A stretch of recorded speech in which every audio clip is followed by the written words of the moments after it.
Shri Adisheshashtakam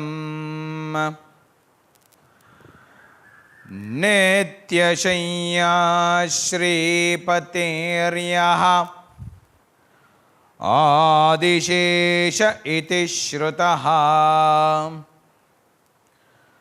Phana Sahasramordhacha Shankha Chakra Gadha Sidhrita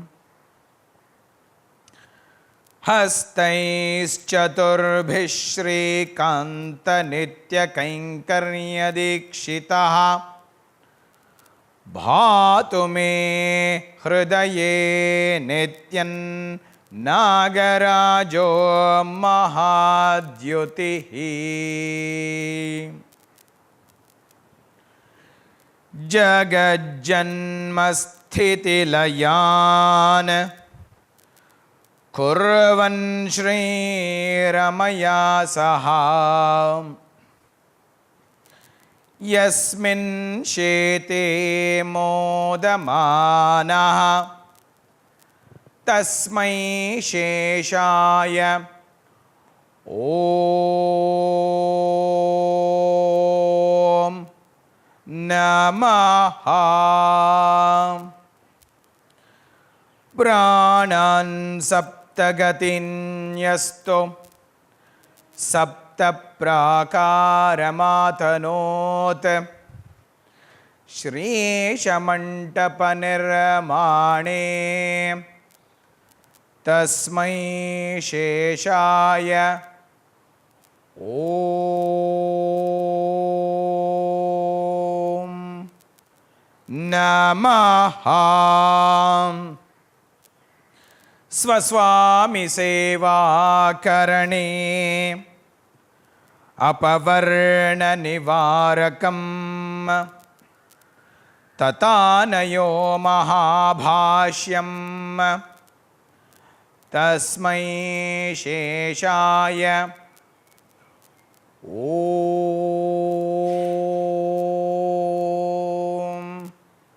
Namaha Swapana Mandalanyo Vaye Bhosha Chatran Chakaraha Swamine Swasya Madhuram Tasmai Sheshaya Om Namaha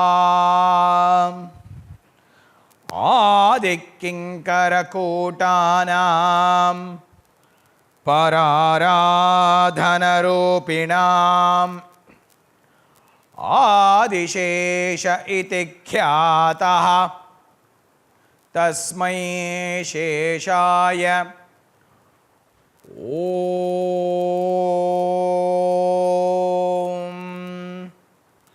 Namaha Shresha Seva Bhivruddhyartham Gatra Chitta Vishodhakam Ashtanga Yoganteneyaha Tasmai Sheshaya Om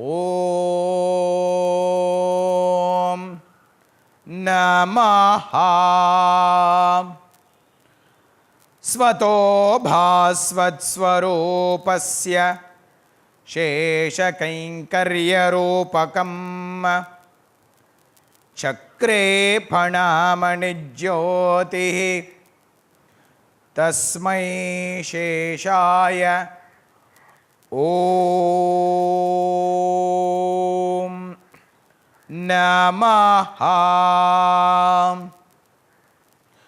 Mrudulandhavalanchalpa Shitalam Vistrutan Tatha Asanam Puchhavinyasat Tasmai Sheshaya Om Namaha Namaha. Adisheshashtakamidam Krishna Yogi Kritam Mode Shayino Adisheshe Bhavatviti Kritanjalihi Shri Adishesha Shayine Ranganathaya Namo Namaha. Om.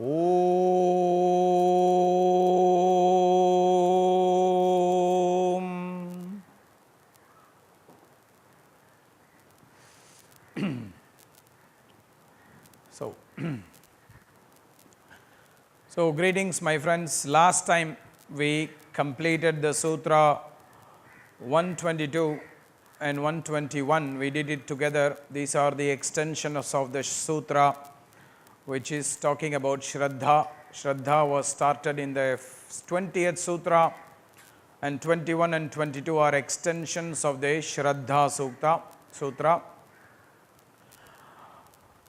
Today we are going to start a very important sutra, which is one of the defining features of the yoga system. Ishvara Pranidhanadva. Patanjali presents a very important idea that is one of the defining features of the yoga philosophy, which is he is asking us to embark on having a relationship with something called Ishvara.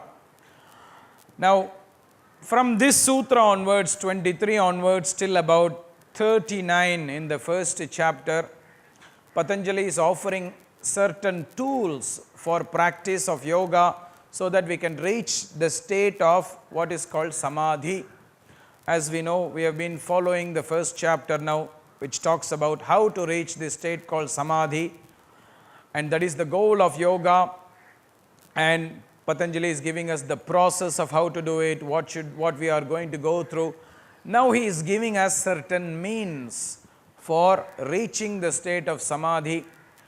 And among these means, the first means he is presenting is what is called as Ishwara Pranidhana, a very important sutra and a very, very, very significant sutra in the history of Indian philosophy. When you look at some of the evolution of the Indian philosophies, what are called as the 6 darshanas, many of the darshanas that came before Patanjali, which include Samkhya philosophy, the Nyaya philosophy, and the Vaisheshika philosophy, essentially are non-theistic schools. I don't want to call them atheistic, they are just non-theistic. They just don't discuss the presence of the divine. Whereas Patanjali is one of the first ones to present Ishvara, and this is what is separating the Samkhya philosophy from yoga philosophy. That is why many times the Yoga-Sutra of Patanjali, the yoga philosophy of Patanjali is called Sa-Ishvara Samkhya or Se-Ishvara Samkhya, because Yoga-Sutra is accepting many fundamental principles of Samkhya and adds one more dimension, which is Ishvara concept. Now, there are many discussions that we can have around this topic, and we will have this in the next couple of weeks perhaps, because this is a very significant sutra. But what we have to understand is a few things have to be clarified in this. Now, Ishvara is presented by Patanjali, you will see, as a divine principle, a special being, which sometimes we can translate it as the divine. Some people like to use the word God, but you will also see that Ishvara is not the general God of the other religious traditions. It is slightly different. But at the same time, it is something which is different from normal Purusha's normal consciousness. It is what is called as the divine consciousness. And Patanjali is presenting this, which is a defining feature of yoga. And therefore, he presents it not only in the first chapter, Patanjali will also present this in the second chapter as well. At least 3 times this concept is mentioned in the first and the second chapter together. And therefore, we must start to understand one thing, that if we remove Ishvara from yoga, we are no more in the field of yoga philosophy, we are going to the Samkhya school.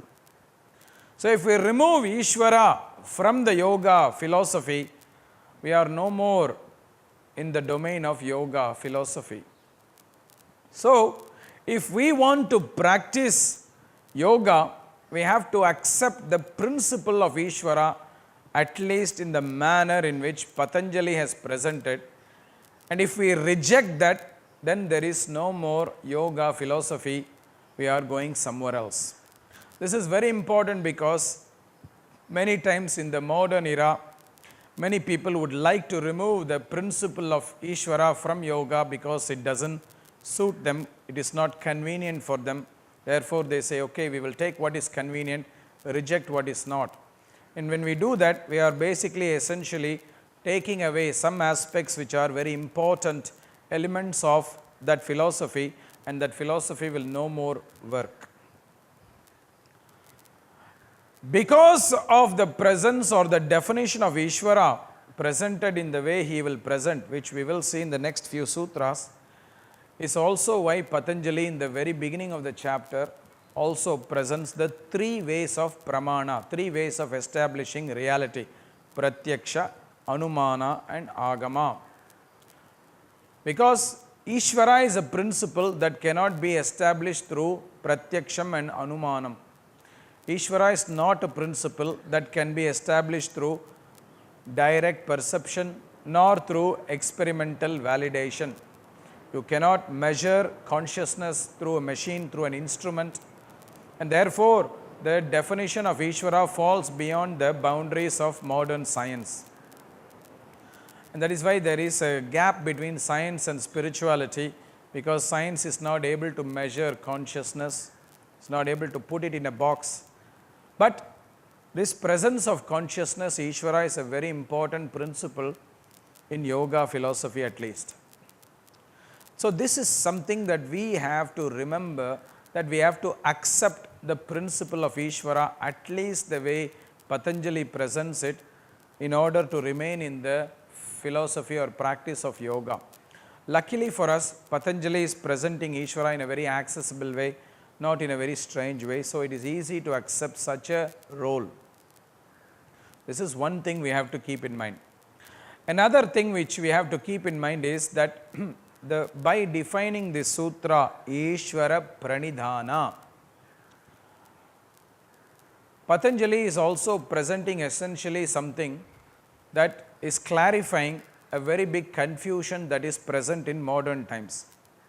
In modern times, many people basically are saying yoga is Advaita, non-dual, that there is the concept of non-dualism in yoga.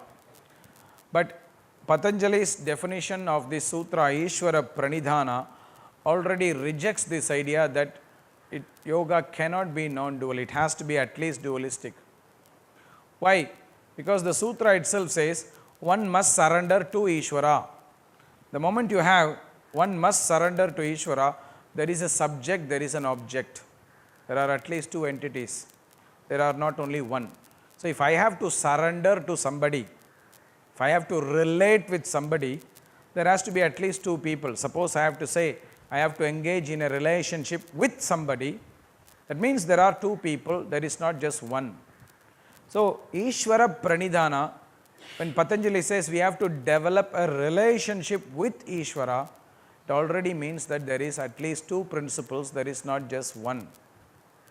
So this also has to be considered as an important thing, because yoga is not non-dual.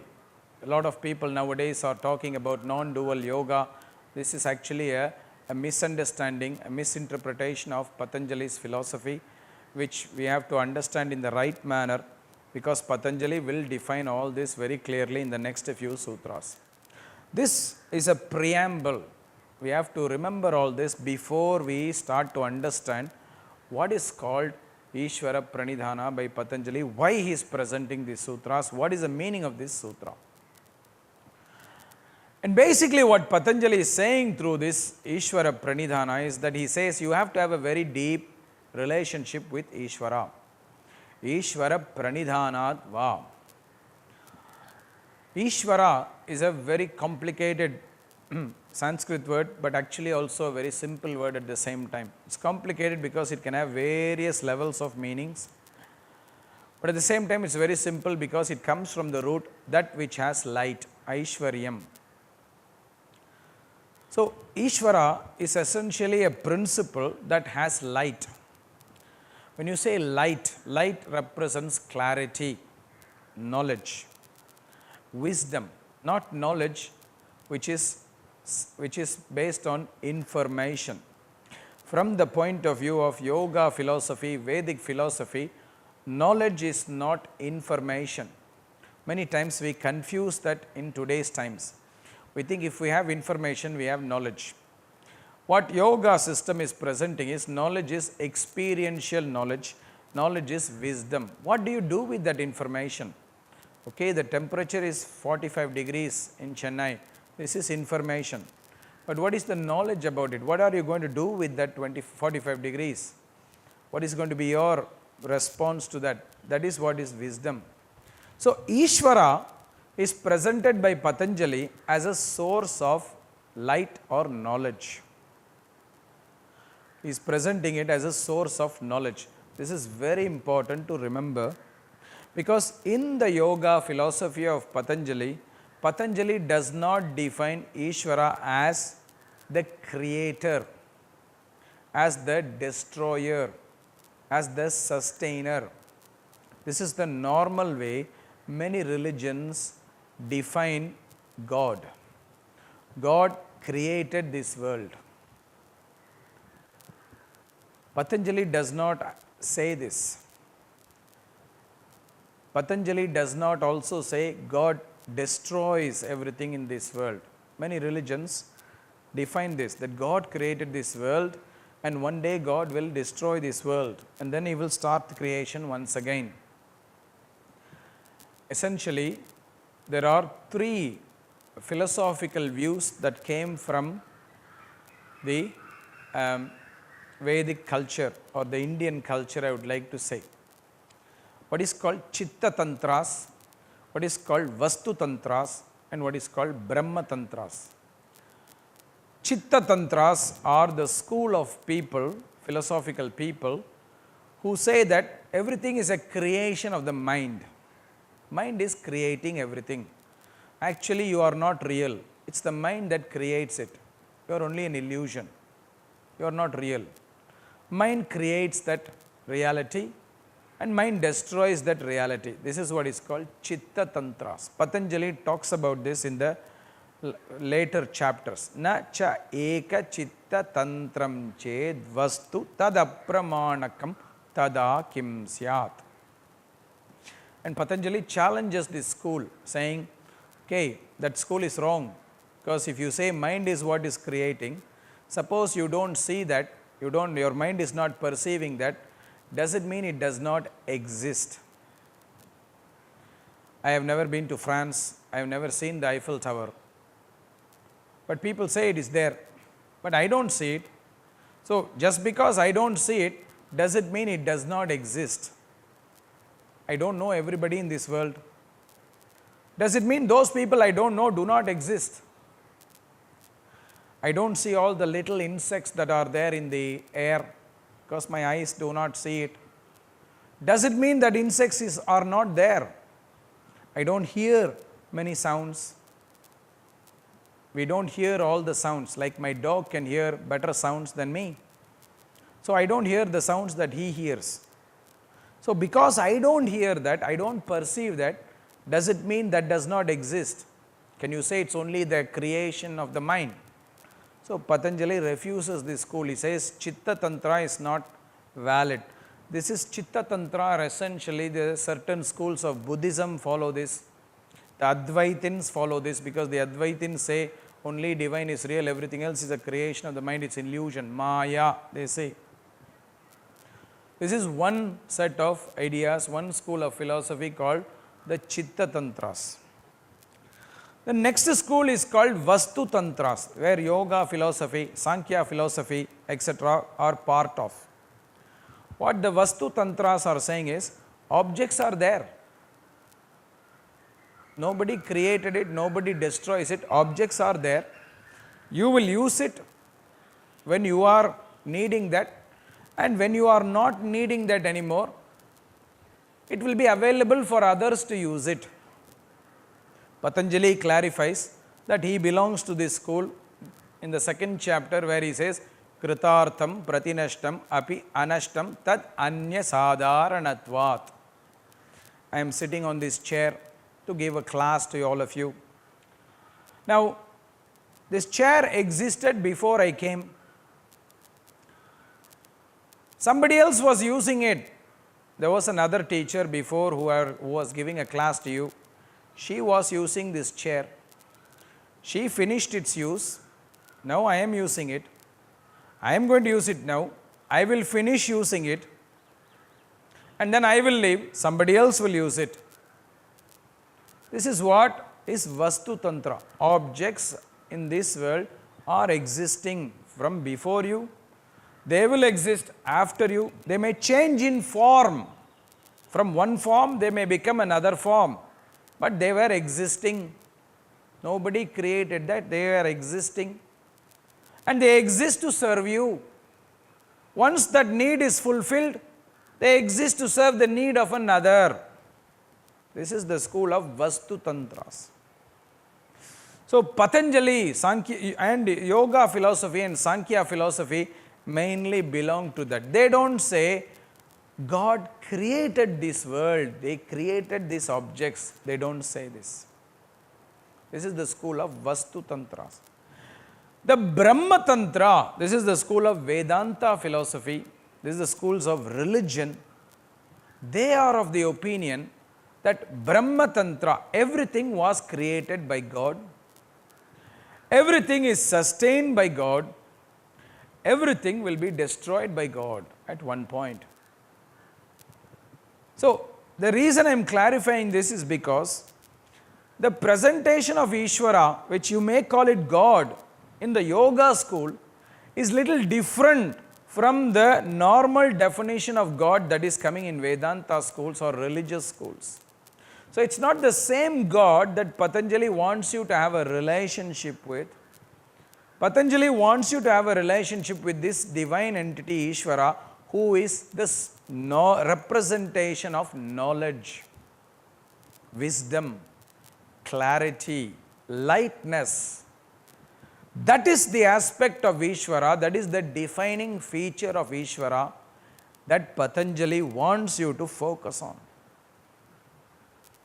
This is one of the reasons why Vedanta philosophy actually rejects yoga's definition of Ishwara. In the Vedanta Sutras, there is a sutra, Etena Yogaha Pratyuktaha. We are rejecting yoga school through this argument. Why? They argue that Patanjali's definition of Ishwara is not sustainable, not acceptable. But they do accept Patanjali's practices of dhyana meditation and say that you must use yoga school of meditation to meditate on Ishwara. But they reject the definition of Ishwara because there is a difference. This is very important to remember because yoga school is not the same as religious school. Yoga is a spiritual school. Yoga is not necessarily a religious school. Patanjali is presenting Ishwara as a source of light, as a source of clarity, as a source of knowledge, that is spirituality. Patanjali does not present Ishwara in the sutras as the creator, sustainer, destroyer, like the religious schools are presenting. This is a very important thing to remember. Yet, Patanjali is presenting Ishwara. And therefore, yoga is a spiritual philosophy. Yoga is not a physical philosophy, physical practice. In modern times, many people associate yoga with physical exercises. When people say, I do yoga, everybody thinks you are doing something physical, whereas Patanjali's point of view is yoga is a spiritual practice, spiritual process. These are clarifications we have to have when we discuss the Ishvara Sutra. With this background, we have to try and understand what is called Ishwara Pranidhanadva. Patanjali says one of the ways in which we can reach samadhi, we can reach the state of Chitta Nirodha is through a relationship with Ishvara. That relationship should be in the form of pranidhana. It's a very interesting word. The word pranidhanam comes from the root dha. Dha means to hold, to sustain a connection. So you are connected to something. The same root of the word dhyanam. You are sustaining a connection. But nidhana, nitaram dha, ni represents nitaram, which means a continuous connection. Nitara means continually. That means you are continuously connected to that Ishvara. It's not that you are connected to Ishvara sometimes and not connected to Ishvara at other times. It's like in a relationship, you have to be in a relationship with somebody continuously. You cannot say, oh, from 9 o'clock to 5 o'clock, I will be in a relationship with my partner. From 5 o'clock to 9 o'clock, I will not be in relationship with the partner. No, you cannot say that you have a choice.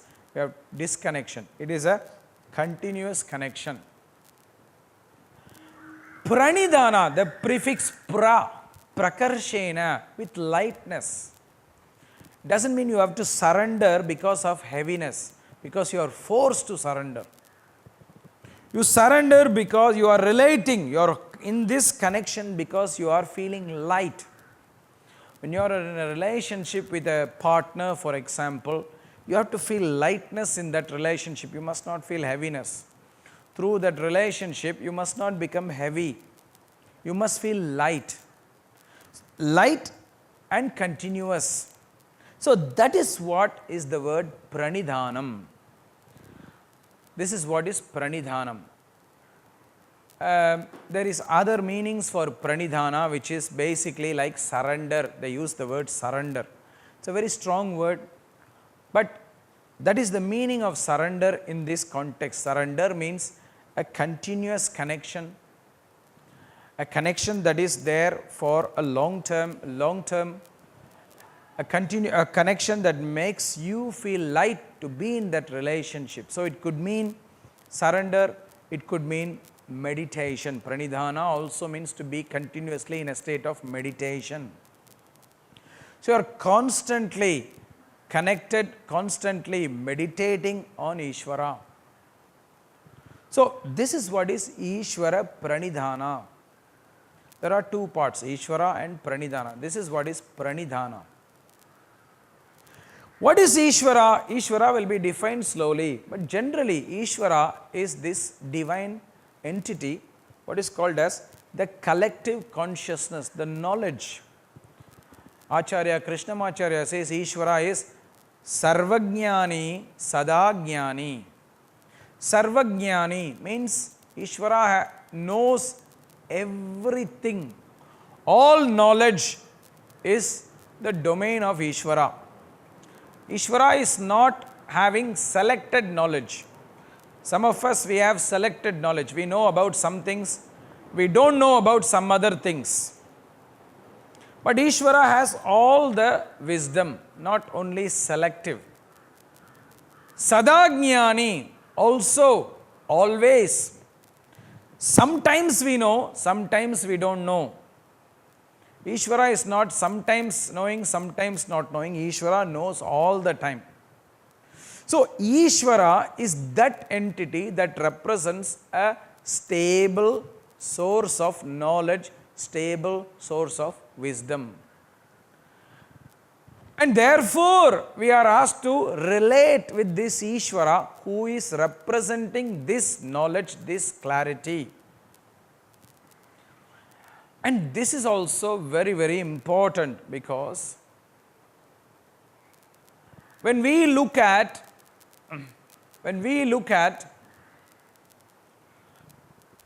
our inability to be in a state of samadhi, to be in a state of chittavritti nirodha, it's mainly because we have some lack of clarity. We are not clear. Therefore, he is asking us to engage in a long-term meditative relationship with Ishvara. Patanjali is suggesting be in a long-term meditative relationship with Ishvara. Why is this so important? It's because meditation has three components: dhyata, dhyeyam and dhyanam. Dhyata is the meditator. In this case, each of us, we are meditating. Dhyeyam is the Ishvara. And dhyanam is the meditative process, the connection process, that is pranidhana here. Now, in meditation, what happens as a result of long-term meditation is that when we continue to meditate on an object of focus, we acquire that quality. We acquire those qualities that the focus represents. If we meditate on the sun, we acquire the qualities of the sun. If we meditate on the moon, we acquire the qualities of the moon. Patanjali in the 3rd chapter clarifies all this. Therefore, if we meditate on Ishvara, what happens? We acquire the qualities of Ishvara. We will not become God. We will acquire the qualities of Ishvara. And what is the quality of Ishvara? Lightness, knowledge, clarity. That is what we are lacking. Few sutras ago, you saw Vitarka, Vichara, Ananda, Asmita, Rupa, Anugamat, Samprajñataha, Prajña, knowledge we will get as a consequence of samadhi.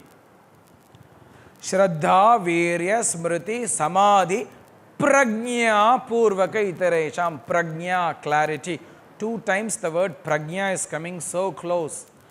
Because the result of the yoga process is Prajña, clarity. That is what we are lacking.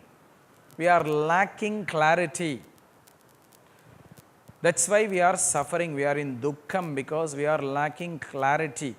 The goal of yoga is not to be in samadhi. Samadhi is a tool, is an upayam.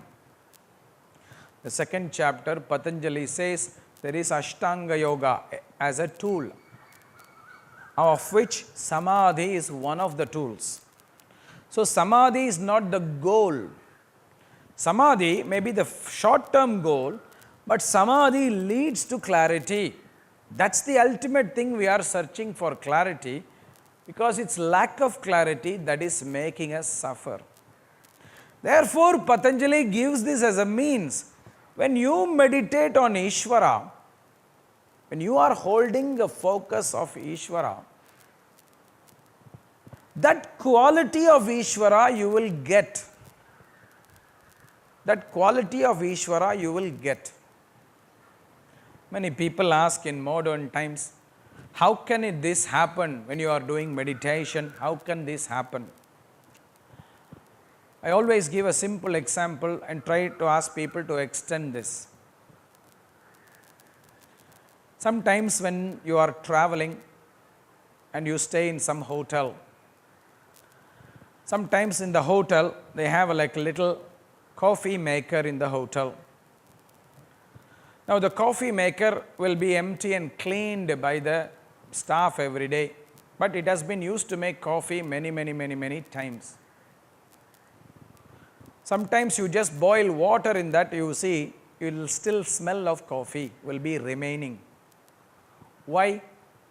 because that instrument has been used to make coffee again and again and again. Even if clean, some leftover impression is still there. So the machine acquires the quality of the coffee, smell in this case. Now this machine is a dead machine, it's not alive. But if the dead machine can receive the quality of what it is holding for a long time, imagine what this alive instrument can receive when it is connected with an object of focus for a long time. The senses, the mind, the bhutas, everything will start acquiring those qualities. And that is why Patanjali is asking us to meditate on this Ishwara, so that there is clarity. That is the most important thing. And it is through this relationship called Pranidhana, a meditation process, a connection process, that we are able to link with this Ishwara. For me, this is a very fascinating thing. When you look at the commentaries of the Yogasutra-s of Patanjali, when you look at the commentaries, it is so fascinating. If you compare the commentaries on this sutra for a long time, you will see that the old commentaries spend more time trying to define what is Ishwara, because Ishwara concept at that time was new. But Pranidhana was not new. People had that capacity for connection, to connect. But Ishwara was new. Therefore, more time was spent on defining what is Ishwara. But if you go towards later commentaries, such as Sadashiva Brahmendra's commentary, or Acharya Krishnamacharya's commentary, or other later commentaries, more time is presented in defining what is Pranidhana. Because as time evolved, people started, and also the Vedanta philosophy became more and more stronger. People could understand Ishwara more easily, but people started losing so much faith that Pranidhana was difficult, because the connection was difficult. And especially in the modern era, the Pranidhana becomes more difficult because we are not so easily connected to what is in the heart. Meditation, the yoga process, connection to the divine, etc., are not intellectual processes. They are processes that have to come from the heart. And that is what we are lacking in today's times, because we are somehow disconnected from our heart. We are very much rational beings. We have become very, very mental and rational beings. So everything is based on what we can think, what we can rationalize, what can be logically proven. That is why we have shifted to what is called Pratyaksha and Anumana as the means of establishing reality. We have forgotten about Agama. And that is why concepts such as Ishwara or concepts such as Pranidhana become very, very difficult for us, even for those who are in the yoga field today. Because we are trying to intellectually understand Ishwara. We are trying to intellectually understand what is Dhyanam, what is Pranidhana, etc. Whereas the understanding has to come from a different place. In some capacities, we are able to have connection at least for short time, and that is what we have to put it somewhere else. The reason why Patanjali uses the word Pranidhana is mainly because it is very similar to a relationship with a partner. When you are in a really loving relationship with a partner, it is based on a connection in the heart. It's not based on intellect or rational. You don't logically think why you like this person or why you are in love with this person, or whether this person is loved because this and this and this benefits you can get from this person. It's more based on a feeling of a connection. It's not based on rational. And when that is there, there is an openness that comes to that person, commitment comes, faith is there. All these are fundamental aspects of that relationship. Logic has no place in that arena of a loving relationship. Whether it's love to a partner or love to a child or love to a pet, a dog or a cat, it's not based on rational. That is why the word pranidhana is used, because that is the same place from which the devotion or the dedication to Ishvara comes. It's not coming from another place. It's the same. When you have the word pranidhana is also used here because when you are in that loving relationship, the ego has no place. The dog doesn't care whether you are vice president of a company or you are president of America or you are the prime minister of Taiwan or you are a simple person on the street begging for food. It is loyal to you because of connection to you, not because of your status. You are connected to the dog not because of status, but because of the connection. The ego has to be let go of. The ego cannot be in that pranidhana relationship. That's why the word surrender is used also sometimes, because you have to surrender the ego in that relationship. The same when you are relating with Ishvara, you have to surrender the ego. You cannot say, God, I am so and so president of this country. You have to be in a relationship with me. You cannot have that relationship with Ishvara. You have to have a humility. You have to have humbleness, because ego is asmita klesha, which is a barrier that prevents our clarity. Ego clouds the clarity. That is why the pranidhana relationship, the word used is pranidhana, which is you have to surrender the ego. Sometimes in the Sanskrit language they use the word atmanikshepam.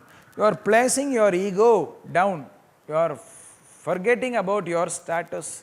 You are forgetting about your position. You cannot stand in front of the Ishvara and say, I am so great, because Ishvara is a little bit above us.